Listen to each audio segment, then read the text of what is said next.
वसुदैव कुटुम्बकम्। ॐ स्वस्ति न इन्द्रो वृद्धश्रवाः, स्वस्ति न पूषा विश्ववेदाः, स्वस्ति नस्तार्क्ष्यो अरिष्टनेमि, स्वस्ति नो बृहस्पतिर्दधातु। ओम शांति शांति शांति। जय श्री कृष्ण। पहले आज ब्रह्म निर्वाण लेंगे। जय श्री बे, शुरू कर। जब राम प्रभु वन में आए और सीता हरण हुआ था, उसी समय सुग्रीव ने उनको आते देख लिया था। हनुमान जी से बोले तुम जाकर खोज लगाओ, कौन वीर या साधु है ये सब पता लगाओ। विप्र रूप धरि चले हनु जी राम से मिलने कारण, हाथ जोड़ कर दूर से कीन्हा एक दूजे को वंदन। वेश आपका वनवासी पर कांधे धनुष है धारा, कुछ समझ ना आई लीला रूप बनाया प्यारा। राम जी बोले पंडित जी हम राम लखन दो भाई, वनवास भोगने आए हैं सीता भी संगती आई। यहाँ पे सिया हरण हुआ हम उसे खोजते डोले, अपनी कथा सुनाई तुमको और कहो क्या बोले। आपका रूप भी योद्धा सा है पर ब्राह्मण बन आए, अरे अपना भेद बता दो भैया जो परिचय हो जाए। हनुमान जी गिरे चरण में आप प्रभु जी अंतर्यामी, मैं भूला भले आपको आप क्यों भूल गए मेरे स्वामी। मैं सेवक हनुमान तुम्हारा कब से बाट निहारूं, अरे चिंता त्याग चढ़ो मोरे कांधे तन मन सब कुछ वारूं। जय जय जय महावीर बजरंग बली, बजरंग बली मोरी नाव चली, मोरी नैया पार लगा देना। जय जय जय महावीर बजरंग बली, बोलो बजरंग बली की जय।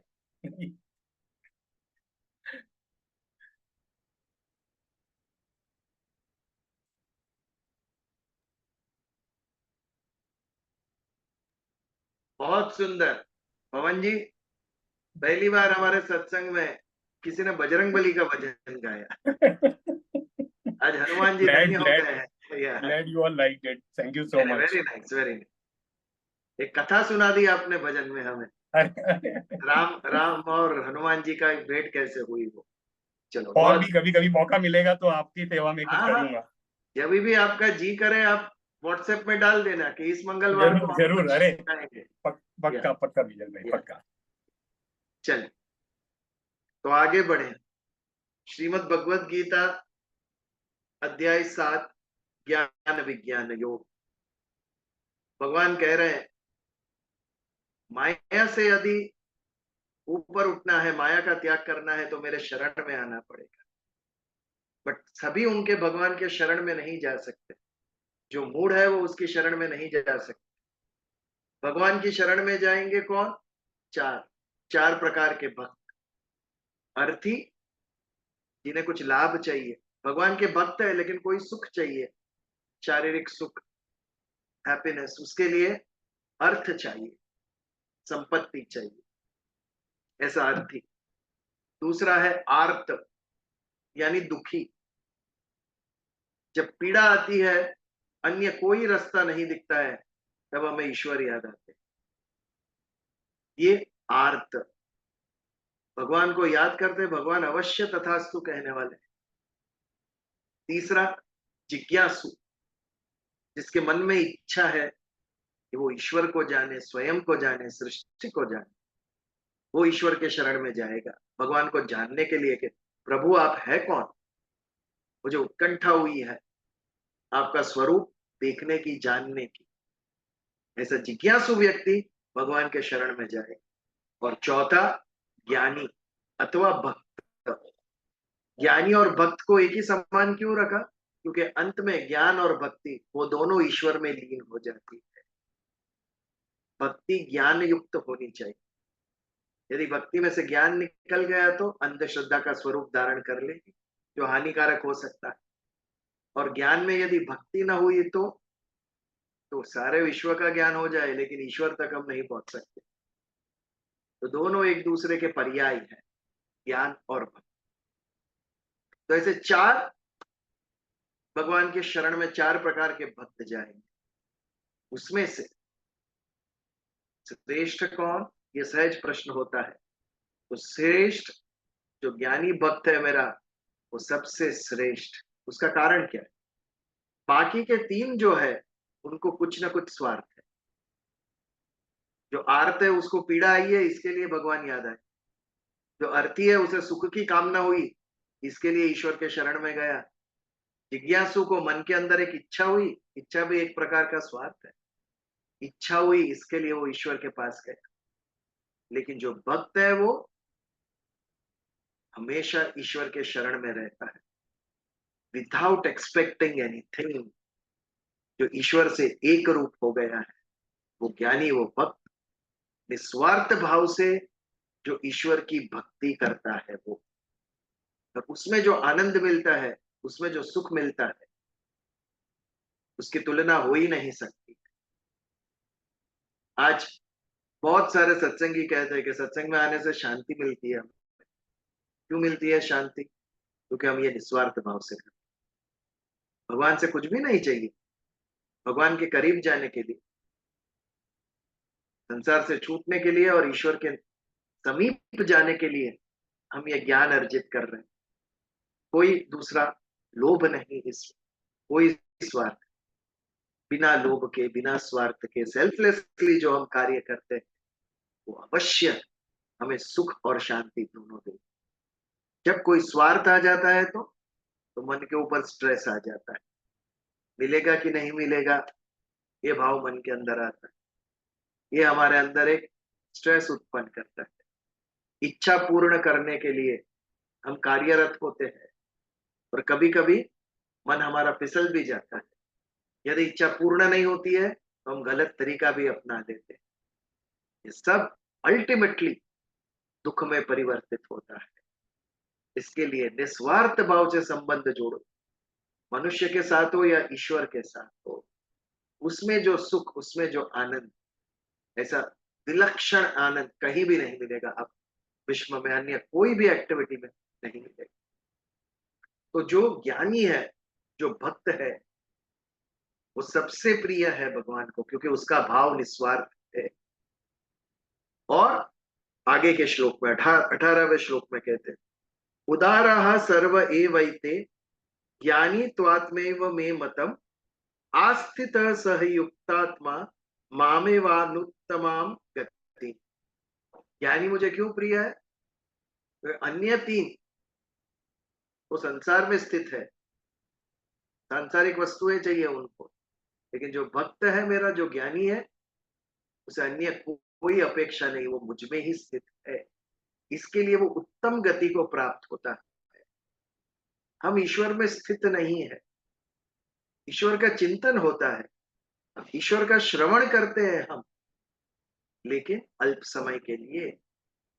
जब मन और बुद्धि 24/7 हमेशा ईश्वर में लगी हुई रहेगी, तब हम कह सकते हैं कि आस्थित मतम, मुझ में ही आस्थित है, भगवान कह सकते हैं। उसकी मन और बुद्धि ईश्वर में है, ऐसा व्यक्ति। एक व्रज की कहानी है। एक बार व्रज में सब गोपियां सुबह कुएं पर पानी भरने गई थी और वहां से एक संतों का टोला जा रहा था और वो सब पानी पीने वहां पर बैठे और बैठकर चर्चा कर रहे। कोई कहता है ब्रह्म ऐसा है, ब्रह्म, कोई कहता है आत्मा परमात्मा का अंश है, कोई कहता है ये है वो है, सब तात्विक चर्चा। ये सुनकर गोपियां को विचार आया कि ये क्या बात कर रहे हैं। एक ने दूसरी को पूछा, ये ब्रह्म निर्वाण, ये आत्मा परमात्मा सब कुछ क्या है, ये क्या संत महात्मा बोल रहे हैं। दूसरी ने कॉन्फिडेंस से कहा, जो भी हो है वो कृष्ण ही।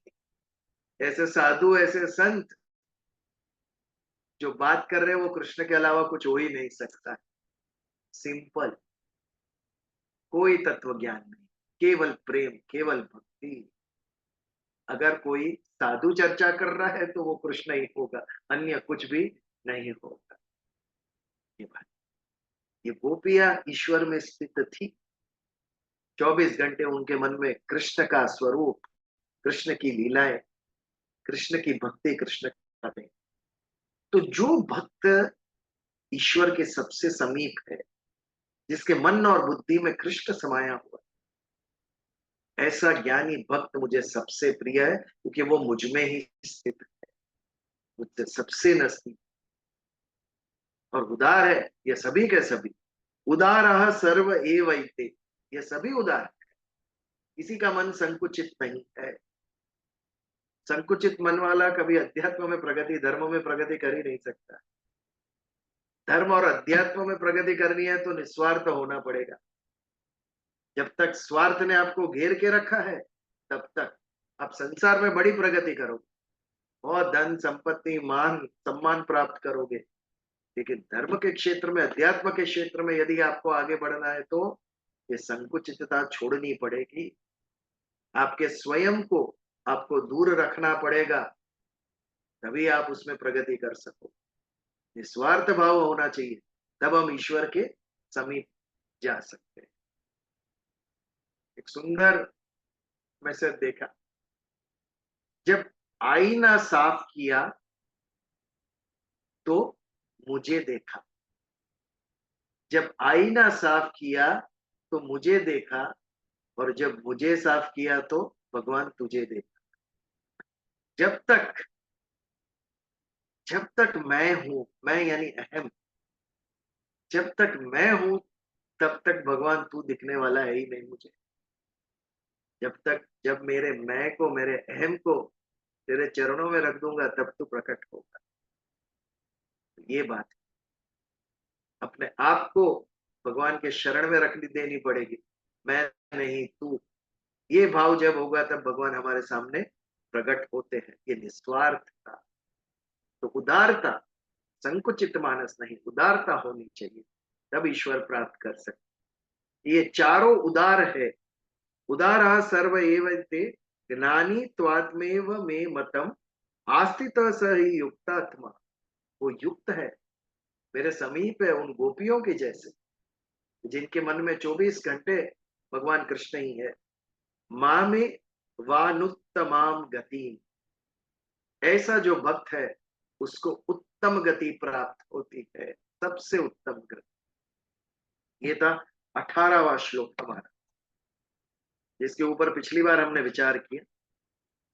आगे बढ़ते 19वें श्लोक की तरफ। One of the most beautiful श्लोक। बहुनाम जन्म नामन्ते ज्ञानवान माम प्रपद्यते वासुदेवः सर्वमिति स महात्मा सुदुर्लभ। दो चार शब्द इसमें विचार करने योग्य है। महात्मा, वासुदेवम सर्वम इति, ज्ञानवान मा प्रपद्यन्ते, बहुनाम जन्म नामन्ते। बहुनाम जन्म नामन्ते, बहुत जन्मों के अंत में क्या होता है? मनुष्य जन्म प्राप्त होता है। क्यों होता है मनुष्य जन्म प्राप्त? भगवान ने हमारे कल्याण का द्वार खोल दिया। मनुष्य जन्म तुझे दिया है, तू कल्याण कर सकता है, तू अपने आप को परम तत्व में विलीन कर सकता है, तू मोक्ष प्राप्त कर सकता है, तू इस जन्म मरण के बंधन से मुक्त हो सकता है। कैसे? विवेक के द्वारा। तुझे बुद्धि प्रदान की है मैंने, दैवी बुद्धि। मनुष्य को क्या समझ दी ईश्वर ने? स्वयं को समझने की ईश्वर दी, शक्ति दी भगवान ने बुद्धि के द्वारा। मनुष्य स्वयं को समझता है, अन्य जीवों को, सृष्टि को समझने की बुद्धि दी और ईश्वर को समझने की बुद्धि। अब समझ तू कौन है, तू कहां है और तेरी गति कहां पर है। ना हम पशु, ना हम पक्षी, हम मनुष्य है, ये समझना पड़ेगा। पशु पक्षी नहीं हूं मैं, मनुष्य हूं और मेरी गति मोक्ष है। सामर्थ्य दिया भगवान ने कि तू मुक्ति प्राप्त कर सकता है, लेकिन उसके साथ इंद्रिय भी दी, मन भी दिया, बुद्धि भी दी प्रकृति से, जो हमें विषयों की तरफ खींचता है। शब्द, स्पर्श, रूप, रस, गंध, ये 5 विषय है जिसके तरफ श्रोत्र, चक्षु, स्पर्श, श्रवणम, रसेंद्रिय, ये सब उसके तरफ खींच के इंद्रिया जाती है। इंद्रिय विषय से मिलकर सुख उत्पन्न होता है और जैसे ही सुख उत्पन्न हुआ तो हम उससे बंध गए।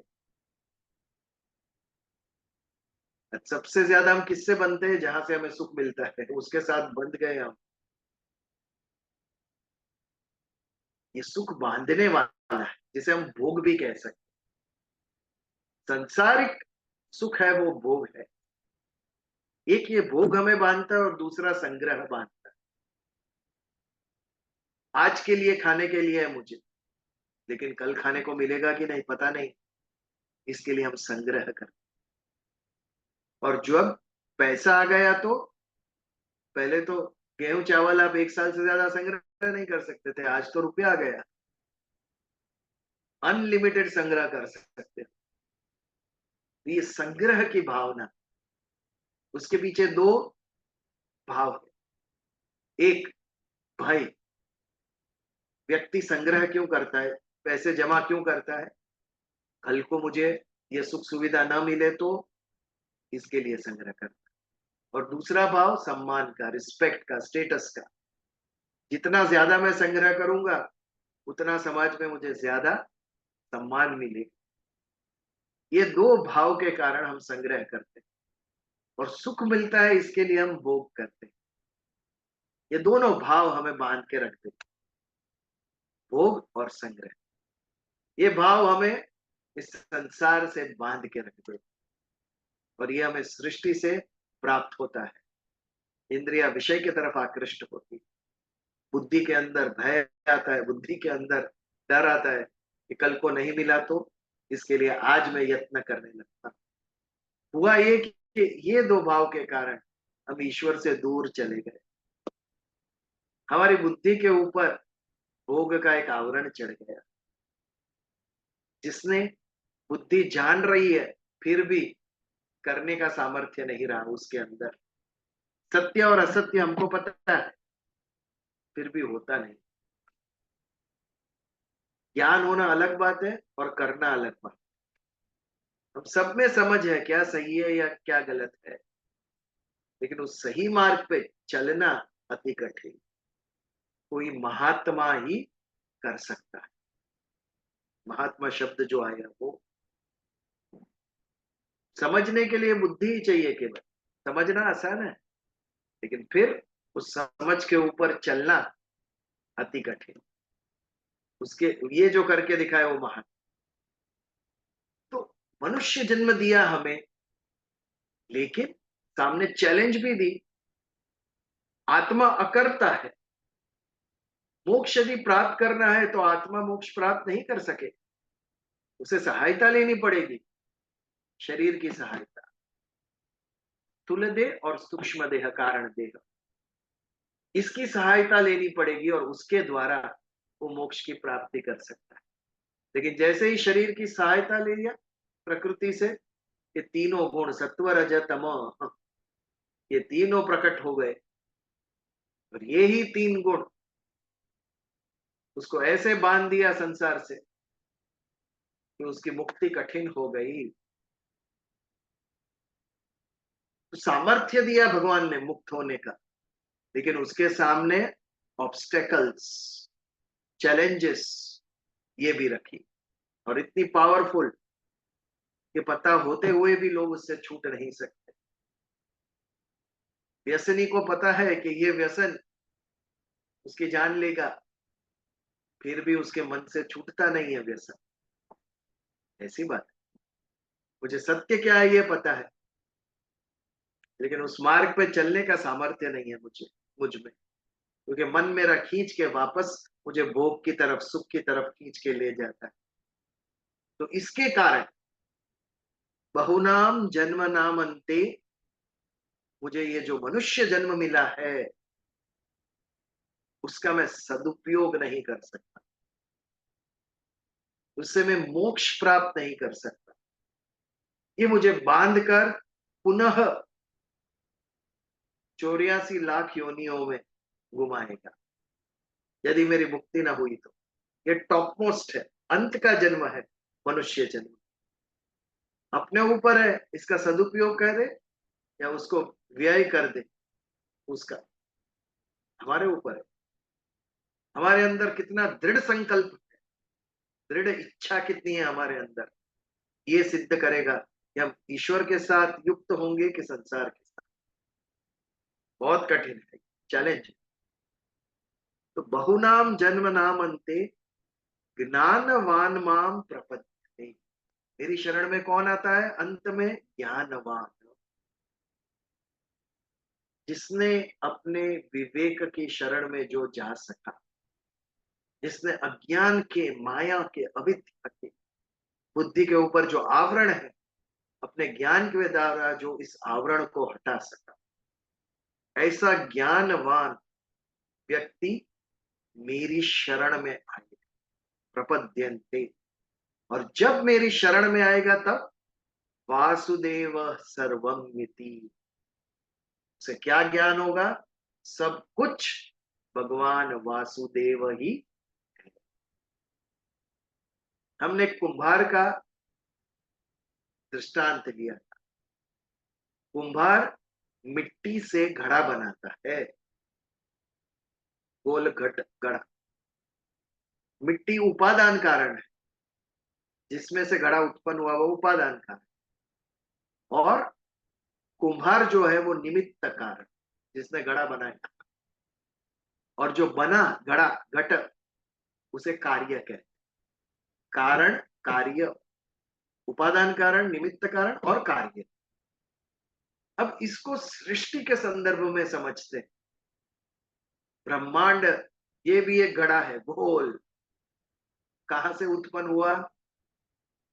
किसने किया उत्पन्न इसको? मिट्टी से घड़ा तो कुंभार ने उत्पन्न किया था, तो ये ब्रह्मांड का घड़ा किसने उत्पन्न किया? ये किया भगवान। भगवान उसके निमित्त कार्य, उन्होंने बनाया ही। बट उपादान कारण किससे बनाया? कौन सी मिट्टी थी भगवान के पास कि जिसमें से ये ब्रह्मांड निर्माण हुआ? था कोई पदार्थ कि जिस पदार्थ को आकार देकर भगवान ने सृष्टि बनाई? कोई पदार्थ नहीं था, कोई मिट्टी नहीं। तो ये सृष्टि उत्पन्न कहां से हुई? ये सृष्टि ईश्वर में से ही उत्पन्न हुई, भगवान में से सृष्टि उत्पन्न हुई। 11वें अध्याय में विराट स्वरूप दिखाएंगे भगवान अर्जुन को, महाभयानक विराट स्वरूप। उसमें देखिए सारी सृष्टि, सारे लोग भगवान के मुख में आ जाते हैं, मुख में से निकलते हैं और मुख में आते हैं। तो सृष्टि का नियंता, निर्माण, उपादान कारण ईश्वर है, भगवान कृष्ण। ब्रह्मांड भगवान में से उत्पन्न हुआ। और अंत में क्या होता है? आज साइंटिस्ट ब्लैक होल तक पहुंच गए। ब्लैक होल के अंदर आजू बाजू के जितने स्टार्स है, ग्रह है, प्लैनेट्स है, सब अंदर चले जाते हैं। ये ब्लैक होल में जाते कैसे और जाने के बाद उसका होता क्या है? ये कम पदार्थ है, इतने बड़े प्लैनेट्स, पूरा जुपिटर ब्लैक होल के अंदर समा जाता है। मानो भगवान का मुख है जिसके अंदर संपूर्ण सृष्टि वापस जा रही है। तो निर्माण भगवान ने किया स्वयं में से, कोई मिट्टी नहीं थी ब्रह्मांड बनाने के लिए, कोई पदार्थ नहीं था ब्रह्मांड बनाने के लिए। और ये सारा जो सृष्टि का सर्जन हुआ है वो गया कहाँ सर्जन हुआ? सब पदार्थ तत्व सब गए भगवान के अंदर। तो आरंभ भगवान से हुआ, अंत भगवान से हुआ। तो मध्य में क्या कोई और शक्ति आ गई थी? मध्य में भी भगवान कृष्ण ही। सृष्टि का आरंभ, मध्य और अंत सब कुछ वासुदेव सर्वम, अन्य कोई एक तत्व है ही, दैट इज वासुदेव सर्वम। ये भाव किसको होता है? ये ज्ञान किसको होता है? ज्ञानवान माम प्रपद्यन्ते, जो ज्ञानी मेरे शरण में आता है उसको क्या ज्ञान होता है? वासुदेव सर्वम। सर्व ब्रह्मांड सृष्टि जो भी तत्व है वो केवल वासुदेव है। तो हमें क्यों नहीं दिखता है ये वासुदेव ही है? अगर आप ज्वेलर की दुकान में जाए और एक सोने का टुकड़ा पड़ा है और आपको कोई पूछे तो आप कहेंगे ये सोना है, लेकिन उसी ज्वेलर की दुकान में ये बताए तो हम कहेंगे ये अंगूठी है। इसे अंगूठी कहेंगे, इसे सोना नहीं कहेंगे। भले ही खाली सोने की अंगूठी हो, उसमें हीरा मोती कुछ ना हो, फिर भी उसे सोने का टुकड़ा नहीं कहेंगे, उसे अंगूठी कहेंगे। क्यों? उसका नाम बदल गया, क्योंकि रूप बदल गया। जैसे ही रूप बदला कि उसका नाम बदल, और नाम बदल गया, रूप बदल गया, तो हम तत्व को भूल गए। यदि आपके सामने कोई बर्फ रखे तो आप नहीं कहोगे ये पानी है, आप कहोगे ये बर्फ है। व्हाट इज बर्फ? बर्फ पानी है। लेकिन जैसे ही रूप बदला, नाम बदला, कि हम मूल तत्व को भूल गए, वो हमारी दृष्टि के सामने से चला गया। वैसे ईश्वर का हुआ। भगवान ने परमात्मा से जैसे आत्मा, उसका अंश प्रकृति के साथ एक रूप हुआ और एक व्यक्ति निर्माण हुआ। जो व्यक्त हुआ वो व्यक्ति, कल तक आत्मा अव्यक्त था क्योंकि उसके पास शरीर नहीं था, निर्गुण निराकार। आज व्यक्त हुआ, शरीर प्राप्त हुआ उसके लिए उसको व्यक्ति कहते हैं। तो जैसे ही एक डिफरेंट शरीर उत्पन्न हुआ तो उसको एक अलग नाम दिया गया, और जैसे ही रूप और नाम बदला तो उसका जो मूल तत्व वासुदेव है वो हमारी दृष्टि से अलग हो। ऐसे ही आत्मा के अंश से कहीं पशु बने, कहीं पक्षी बने, कहीं वनस्पति बने, कहीं पेड़ बने, कहीं मनुष्य बने। जैसे ही रूप बदलता गया, नाम बदलता गया, उस मूल तत्व से हम दूर होते गए, और उस मूल तत्व की कल्पना ही हमारे मन में ना रही। अब हम किसी को डॉग कहते हैं, किसी को कैट कहते हैं, किसी को मैन कहते हैं, किसी को वुमन कहते हैं, क्योंकि रूप बदल गए। लेकिन मूल तत्व क्या है उसका मूल तत्व है वासुदेव सर्वम। वही ईश्वर उसका मूल तत्व है। वही ईश्वर से ये सृष्टि का निर्माण हुआ है। तो सारी सृष्टि में व्याप्त विष्णु है। ये जिसे ज्ञान हुआ उसे हम पूछेंगे ये सृष्टि क्या है, वो कहेगा वासुदेव सर्वम। इसके अलावा इस सृष्टि में कुछ है ही नहीं। केवल ईश्वर के उस अंश ने स्वरूप बदला है, ईश्वर के उस अंश ने नाम बदला है। अलग अलग अलग हम नाम देते गए, लेकिन जो मूल उसके अंदर बैठा है वो एक ही वासुदेव है। तो जो ज्ञानवान है इस मनुष्य जन्म को सार्थक करेगा।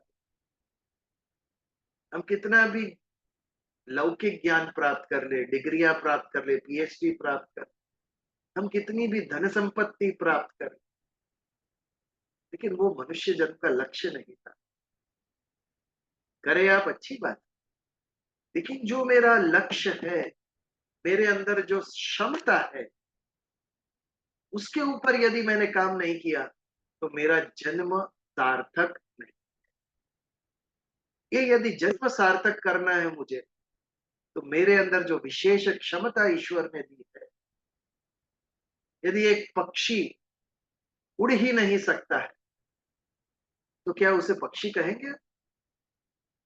क्या उसका जीवन सार्थक होगा? एक मोमबत्ती है, ड्रॉअर में ही पड़ी है, कभी उसको सुलगाया ही नहीं हो, तो क्या उसका मोमबत्ती का जल जीवन सार्थक हुआ? वो जब जलकर प्रकाश देगी, तब वो मोमबत्ती का जन्म सार्थक होता है। जब ऊंची उड़ान भरेगा, तब उस पक्षी का जीवन सार्थक होता है। एक घोड़े को बांध के ही रखा है, भागने को ही नहीं मिल रहा है, तो घोड़े का जन्म व्यर्थ है, निरर्थक। उसी प्रकार मनुष्य के अंदर क्षमता दी भगवान ने कि तू मोक्ष प्राप्त कर सकता है, पर इसकी अगर हम मुक्ति प्राप्त न करें इसके द्वारा, उसका प्रयत्न न करें, भले ही ये जन्म में नहीं अगले जन्म में आए, यदि हम उसका प्रयत्न भी ना करें, तो शायद हमारा ये जन्म सार्थक है एज अ मनुष्य। तो जो ज्ञानी है, जिसने समझा है कि मुझे ये जो मानव जन्म मिला है, ये मोक्ष प्राप्ति के लिए मिला है, उसके लिए जो बाधा है, जो आवरण है माया का, अविद्या का, इंद्रिय और विषय का, ये सबसे ऊपर उठना है बुद्धि के द्वारा, ज्ञान के द्वारा। तो ऐसा ज्ञानवान माम प्रपद्यन्ते, ऐसा ज्ञानी जब मेरे शरण में आता है, तो उसे क्या अनुभव होता है? उसे अनुभव होता है कि वासुदेव सर्वम, सारी सृष्टि केवल भगवान कृष्ण है, भगवान के अंदर से उत्पन्न हुई और भगवान में ही विलीन हो। उसका आरंभ और अंत भगवान है, तो मध्य भी भगवान ही है। मध्य कोई अन्य तत्व नहीं है, वो ही तत्व है। केवल उस तत्व ने प्रकृति से एक रूप होकर अलग अलग अलग स्वरूप धारण किए। जैसे ही अलग स्वरूप धारण किया, तो मूल तत्व हमारी आंखों के सामने से निकल गया, और इसके कारण हमें ईश्वर की अनुभूति नहीं होती। तो ये जो अनुभूति कर सका वो कौन? वो महात्मा, महान आत्मा। महान आत्मा कब बनेगा? जब व्यक्ति शरीर से अपना संबंध छोड़ेगी, तब वो महान आत्मा बनेगी। जब तक हमारा अहम सुदृढ़ है, बराबर संसार के अंदर बैठा हुआ है, तब तक हमारा सारा जीवन इस स्थूल देह और सूक्ष्म देह के पीछे ही दौड़ेंगे हम। स्थूल देह, फिजिकल देह, उसको सुख चाहिए, उसको अच्छा खाना है, उसको अच्छे कपड़े पहनना है, उसको पार्लर में जाना है, उसको एसी चाहिए, उसको कार चाहिए। और सूक्ष्म देह है, बुद्धि को नॉलेज चाहिए, मन को इच्छाएं पूर्ण करनी है, मन को प्रेम चाहिए कि कोई मुझे प्रेम करे। मन की आवश्यकता है, हर एक मनुष्य की आवश्यकता है ये, कि कोई मुझे प्रेम करे, कोई एक्सेप्ट करे मुझे। और जो अहंकार है हमारा, उसे सम्मान चाहिए। सभी के अंदर ये इच्छा होती है कि हमारा अपमान ना हो, हमें सम्मान। तो ये स्थूल और सूक्ष्म देह की इच्छाओं की पूर्ति के लिए हम सारा जीवन व्यतीत कर देते हैं। जब तक ये होता रहेगा, तब तक हम महान आत्मा नहीं बन सके। जो स्थूल और सूक्ष्म देह से ऊपर उठा, देह से संबंध छोड़ा और आत्मा की उन्नति के लिए जो लगा है, वो महान आत्मा। ये कब बनेंगे हम? जब वासुदेवम सर्वम ये स्थिर होगा हमारे अंदर, कि मैं परमात्मा का ही अंश हूं, मैं ये शरीर नहीं हूं। शरीर क्षणिक है, आज प्राप्त हुआ है, कल चला जाए। ये जब हमारे अंदर दृढ़ होता है, तब शरीर के प्रति की हमारी कामनाएं, इच्छाएं कम होती है, और आत्मा की उन्नति के लिए कार्यरत होते हैं। ऐसे व्यक्ति महान आत्मा अर्थात महात्मा। तो वासुदेव सर्वम मिति स महात्मा सुदुर्लभ, और ऐसे महात्मा दुर्लभ है, इजीली नहीं दिखेंगे आपको। अत्यंत कठिन कार्य है ये, आत्मा की उन्नति के लिए कार्यरत होना। आत्मा की अनुभूति ही नहीं है, आत्मा कभी कुछ मांगता नहीं, आत्मा कभी कुछ कंप्लेन नहीं करता है। इसके लिए उसके ऊपर हमारा लक्ष्य ही नहीं है। शरीर को 2 दिन खाना ना दो तो करीब शरीर में कंप्लेन चालू हो जाए, आपको व्यथित, आपको व्याकुल कर देगा शरीर। बेचारा आत्मा कोई कंप्लेन ही नहीं करता है, इसके लिए उसके प्रति हमारा लक्ष्य ही नहीं। तो बहुनाम जन्म नामन्ते ज्ञानवान माम प्रपद्यन्ते, बहुत सारे जन्मों के अंत में जो ज्ञानवान ज्ञानी व्यक्ति है वो मेरे शरण में आता है। वासुदेव सर्वम इति स महात्मा सुदुर्लभ। और ऐसे ज्ञानी को क्या अनुभूति होती है? ये सर्व कुछ सर्वत्र केवल वासुदेव है। वासुदेव सर्वम इति स महात्मा, वो ही महात्मा है जो ये देख सका, जिसे हम सृष्टि कहते हैं, वो केवल वासुदेव भगवान कृष्ण है। ये व्यक्ति महात्मा, और ऐसे व्यक्ति बहुत ही दुर्लभ है इस संसार में। ये था हमारा 19वां श्लोक। इस श्लोक के ऊपर यदि कोई प्रश्न या विचार हो तो प्लीज शेयर, नहीं तो आगे बढ़े। विजय भाई, हाँ जी। जो आपने लास्ट का श्लोक के ऊपर नहीं, लेकिन आपने जो कहा कि आत्मा कुछ नहीं मांगती है, बट एक्चुअली अगर जब गलत करते हैं ना तो आत्मा से एक अलग सी फीलिंग होती है, आत्मा कचोटती है ना। और मुझे लगता है वो अगर हम नहीं सुन रहे हैं तो फिर हम वही गलत काम करते रहते हैं, है ना। तो आत्मा भी तो कहीं ना कहीं चाहती है कि हम सही रास्ते पे रहे। इट इज नॉट आत्मा, उसे हम क्या कहते हैं? Subconscious mind. मन की 4 अवस्था है, जागृत, सुषुप्त, तुर्य और स्वप्न। तो ये जो हमें कुछ बातें, वो सबकॉन्शियस माइंड मन के अंदर पड़ी रहती, दैट हर्ट्स। कॉन्शियंस हम जिसे कहते हैं, योर कॉन्शियंस हर्ट्स।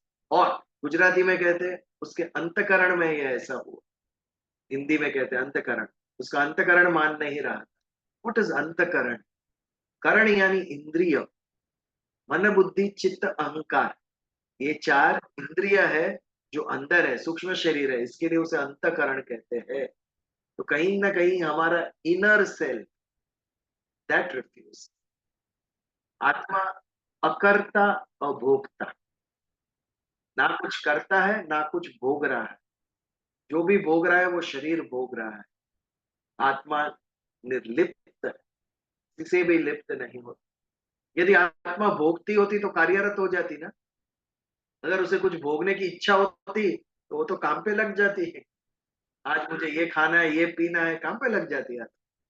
क्योंकि वो अभोक्ता है, इसके लिए वो अकर्ता है, इट डज नथिंग। क्योंकि अकर्ता है, अभोक्ता है, वो निर्लिप्त है, किसी भी चीज से लिप्त नहीं।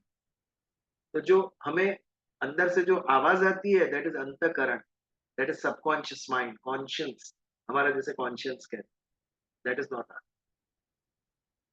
Okay, anything else? Thank you. मतलब ये सिर्फ विजल भाई, बोलने की भाषा में ऐसा बोला जाता है कई बार कि हमने बहुत अच्छा स्वादिष्ट भोजन खाया, आत्मा तृप्त हो गई। आत्मा को कुछ नहीं मिला, ये केवल एक बोलने का तरीका है कि हम अंदर तक यानी भीतर तक हम तृप्त हुए। तो वो उसी तरह से जिसको हम इंट्यूशन बोलते हैं या हम उसको अपना सिक्स सेंस बोलते हैं, वो एक्चुअली हमारी आत्मा नहीं है, वो हमारा ही विवेक है। But it is a much hidden layer of our consciousness जो हमें कभी कभी इंडिकेशन देता है। बट विजय भाई, एक आप बोल रहे थे कि आत्मा के कभी कभी एक जन्म से दूसरे जन्म में कुछ अधूरे कार्य हो या कुछ अधूरे गुण हैं तो वो कैरी फॉरवर्ड होते हैं। तो हो सकता है वो भी किसी रूप में विवेक के साथ व्यक्त होते हैं या वो छुपे ही रहते हैं। जो हमारे ब्रह्म निर्वाण के श्लोक देखिए आप, अंत में अंत काले च मामे व स्मरण मुक्ता क्लेवर। आपकी जो अनफुलफिल्ड डिजायर्स, वासनाएं, वो आत्मा के साथ चिपक जाती है और बेस्ड ऑन दैट आपको नया देह प्राप्त होता है उन डिजायर्स के लिए। तो आपकी अंत में अगर डिजायर्स ईश्वर है तो आप मुक्ति प्राप्त करेंगे। तो ये जो डिजायर्स है वो हमें अकॉर्डिंगली स्वरूप देगा, और जैसा स्वरूप देगा, वैसा ही मन बुद्धि हमारी हो जाएगी। यदि आपको एक पशु का स्वरूप प्राप्त हुआ तो आपकी मन और बुद्धि कैसे रहेंगे? एक पशु के जैसे। ये बात।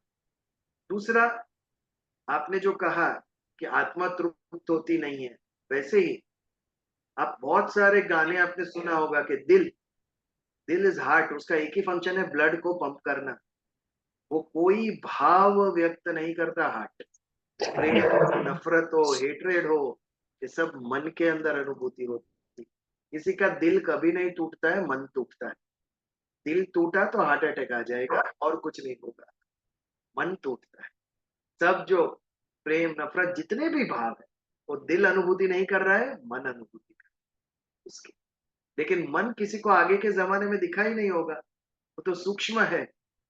दिल दिखा होगा तो लगा कि यही दिल है जो प्रेम करता है, ऐसा नहीं है, मन करता है ये सब। हाँ, कनकबेन वो saying something.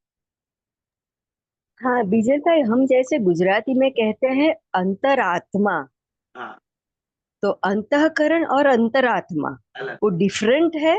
डेफिनेटली आत्मा अंदर होती है, इसके लिए अंतरात्मा। और करेक्ट, अंतःकरण, तो इट इज नॉट हाँ, अंतरकरण, इट इज अंतःकरण। अंतःकरण। दैट इज मन बुद्धि चित्त अहंकार। करण यानी इंद्रिय। मन से भी हम ये करते हैं ना, जैसे इंद्रिय का कार्य है वैसे मन। कोई आपका अपमान किया बोले बिना, तो आपके मन को पता चला किसी ने हमको इग्नोर किया, हमारे उपेक्षा की किसी ने, कोई कुछ भी बोला नहीं। ये बात है। फिर भी हम जैसे कोलोक्वियल अपनी लैंग्वेज बातचीत में ऐसा ये वर्ड आ ही जाता है, अंतरात्मा, ऐसा कॉन्शियस बाइट होता है, ऐसा ऐसा वो अंतरात्मा एंड अंतःकरण। तो वो थोड़ा मुझे ऐसा लगा कि अंतरात्मा जो बोलते हैं गुजराती में, can you explain it more? आत्मा इज आत्मा। It doesn't feel anything, it doesn't do anything, कुछ भी करता नहीं, उसकी कोई फीलिंग नहीं। वो केवल एक पावर है, शक्ति है जो हमारे शरीर को चलाए रखती है। जैसे मोबाइल की बैटरी, बेस्ट एग्जांपल। बैटरी कोई ऐप कोई फंक्शन नहीं करती, वो दूसरे ऐप को वो चलाती है। बैटरी अगर चली गई तो उसको रिचार्ज करना पड़ेगा, अगर रिचार्ज नहीं की है तो इस मोबाइल के सभी फंक्शंस डेड। वैसे ही हमारी जो इंद्रिय है, वो हमारे जो अव्यय है, वो फंक्शन करता है। और आत्मा केवल एक प्रकाश है, एक शक्ति है, एक पावर है। तो आत्मा वो पावर हमारे अंदर है, इसके लिए हम अंतरात्मा। करण जो है, इंद्रिय जो है, उसका एक फंक्शन होता है। आंख देखने का कार्य करती है, जीभ चखने का कार्य करती है, मन प्रेम करती है, बुद्धि निर्णय लेती है। ये सबका एक कार्य है। ये जो कार्य करते हैं वो करण, और जो अंदर के जो करण है, इंद्रिय है, उसे अंतःकरण कहते हैं। मन बुद्धि चित्त अहंकार, जैसे हम सूक्ष्म देह कहते हैं। ये दोनों में अंतर है। एक खाली पावर है और एक के पास फंक्शंस है। एक शक्ति है और एक कार्य करती है। करण कार्य करती है और आत्मा जो है वो एक शक्ति है। जैसे ही वो शक्ति चली गई तो सभी करण अपना अपना कार्य करना बंद हो जाएगा उसका। ये अंतर है दोनों के। बीजल जी, मैं कुछ कहना चाहूंगी। एक there is one concept which appeals to me a lot. एक मैंने ये पढ़ा था कि रामकृष्ण परमहंस जो है ना, एक बार उनके एक शिष्य ने उनको पूछा कि मुझे आप मेरे खुद से मिला सकते हैं क्या? मेरा सच्चा स्वरूप क्या है जो आप मुझे बता सकते हैं? तो उन्होंने बोला ठीक है, मैं बता दूंगा। And he gave him a onion and उनको बोला कि आप अनियन के लेयर्स पील करते जाओ। तो उस शिष्य ने रामकृष्ण परमहंस के सामने बैठ के एक उसका लेयर, जो बाहर का एकदम ड्राई लेयर है, वो पहले निकाला, फिर उसके अंदर का, और पूरा अनियन का पूरा जो लेयर्स है वो पूरे निकाल दिए। उसके बाद में उन्होंने देखा कि फिर उन्होंने कहा, अरे गुरुजी, यहाँ तो कुछ भी नहीं है। तो वो बोले, हाँ यही है कि तुम हो ही नहीं, यही तुम्हारा स्वरूप है कि तुम हो ही नहीं। तुम वही हो जो तुम्हारे बाहर दिख रहा है, वही तुम्हारा असली स्वरूप है। तो हम लोग जब भी कहते हैं ना, ये मेरा खुद का अनुभव है, कभी कभी मेरे खुद के जीवन में जब कोई कठिनाइयां आती हैं या दुख आते हैं ना, तो मैं सोचती हूँ ये क्यों हो रहा है मेरे साथ, कि कभी कभी क्या होता है। तो मैंने जब भी इस कॉन्सेप्ट के बारे में सोचा तो मुझे ये बहुत ही सार्थ लगा। हम लोग जो हमारे जो आवरण कहते हैं कि हम जो consciousness, we see that we are only a consciousness, not even an atma. आत्मा वो कॉन्शियसनेस होती है जिसके ऊपर अहंकार का आवरण होता है, तभी अहम यानी मैं, that time the soul becomes different from the consciousness. जब भी वो अहंकार आता है कि मैं हूं, तभी वो सोल इज डिफरेंट। जब तक वो अहंकार है कि मैं कुछ अलग हूं कॉन्शियसनेस से, तब तक वो मुक्त नहीं हो सकता। और जब वो अहंकार का आवरण निकल गया, उसके बाद में ही becomes one with the, that soul becomes soul, no longer remains a soul, he becomes one with that consciousness. तो हम लोग भी सोचते हैं ना कि बेसिक कॉन्शियसनेस के ऊपर अहंकार होता है, उसके ऊपर चित्त होता है, उसके ऊपर मन बुद्धि, मनोबुद्धि अहंकार चित्त, फिर मन होता है, फिर बुद्धि होती है, उसके बाहर हमारा जो शरीर होता है अन्नमय कोश वो होता है, उसके बाहर हम लोग जो कपड़े पहनते हैं which we consider a necessity, अपनी लज्जा ढांकने के लिए हम जो कपड़े पहनते हैं, उसके ऊपर शरीर के ऊपर वो होता है। up till that it is everything is the basic necessities। वो अन्नमय कोश जो होता है, हमारे शरीर को का पालन पोषण करने के लिए अन्न जरूरी होता है, और हमारी जो लज्जा है टू स्टे इन सोसाइटी, वो जो कपड़े हम लोग पहनते हैं वो जरूरी होता है। और उसके ऊपर जो कुछ भी होता है ना, that is absolutely unnecessary, we can actually do without that. तो हमारा जो भगवान जो है ना, जो ऊपर के आवरण है, लाइक आई फील कि वो शरीर के ऊपर आता है, वो लग्जरीज आते हैं जो हम लोग कमाते हैं, जिसकी हमको जरूरत नहीं होती, उसके बिना भी हम लोग जिंदा रह सकते हैं, we can lead a good life. तो उसके बिना, उसके कपड़ों के ऊपर आते हैं लग्जरीज, लग्जरीज के ऊपर आता है वैलिडेशन, व्हाट पीपल थिंक, जैसे हमने बोला कि मान सम्मान, तो उसके ऊपर आता है जो मान, what other people think about me, मुझे समाज में कितना मान मिल रहा है। और उसके ऊपर आता है कि what I think about my self, मुझे ऐसे लगता है कि what I think about my self that is the best thing. जो हम लोग त्याग देना कि मुझे मेरे बारे में क्या, मैं अच्छी हूं, मैं बुरी हूं, एक बार मैं त्याग दूं उसको, तो then we happiest of all. उसके बाद में लोग मेरे बारे में क्या सोचते हैं उसको हम लोग त्याग सकते हैं। उसके बाद में हम हमारे लग्जरीज हम त्याग सकते हैं। उसके बाद में बारे में हमारे बेसिक जो जरूरी है, जो इस जीवन को लीड करने के लिए जो जरूरी है, कपड़े होते हैं या हमारा खाना होता है, उसको हम लोग त्याग नहीं सकते। अभी दिगंबर पंथी जो है वो कपड़े भी त्याग करके घूमते हैं, लेकिन हम लोग नहीं कर सकते हैं, तो उसको वो हमारे लिए जरूरी होता है। अन्न तो कोई त्याग नहीं सकता, बिकॉज शरीर एक साधन है मुक्ति का, तो शरीर को हमको स्वस्थ रखना है, जीवित रखना है, इसके लिए उसके अंदर जो है ना वो हम लोग त्याग नहीं कर सकते।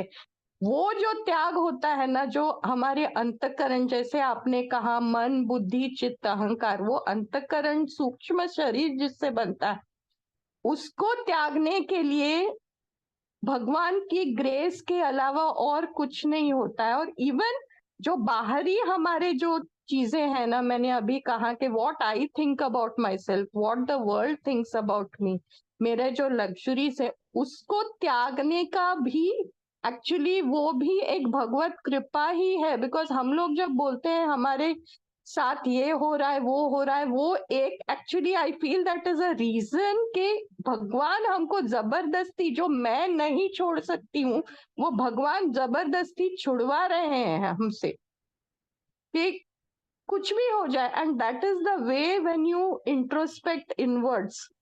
एंड एक समय ऐसा जरूर आएगा हर किसी के जीवन में, जो हम लोग जो ये कॉन्शियसनेस के ऊपर जो अहंकार का आवरण है, what makes us a soul and not that consciousness, वो भी एक दिन डिस्ट्रॉय हो जाएगा एंड वही मुक्ति होगी।